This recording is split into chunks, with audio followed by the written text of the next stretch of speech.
няколко административни неща. Първо, тази дискусия, мненията изказани, ние ще ги отчетем в финалната версия на доклада. Те ще бъдат взети под внимание. Разбира се, отговорността ще бъде на екипа наши. Как, кои, какви препоръки по какъв начин ще бъдат инкорпорирани, но просто наистина материалът е много богат в самата дискусия. Второ, ще качим дискусията, както казах, на нашата страница, записа от нея, заедно с доклади, изнесени части, така че всичко това ще бъде достъпно.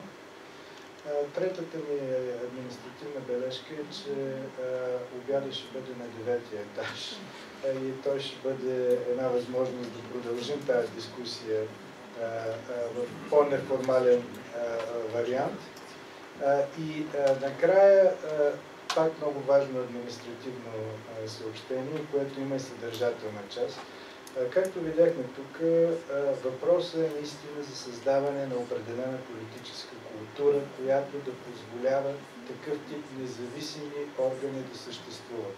Основната отговорност за създаването на такава политическа култура е на ключовите органи на представителната демокрация. Това са парламент, партии, политически избрани представителства. Сега, какво става обаче, ако доверието в тях е много ниско? Това ще бъде фокуса на нашия дебат в следобедния панел и аз така ви окуражавам да останете и за него. Той ще започне в 2 часа. Надявам се, ще се видим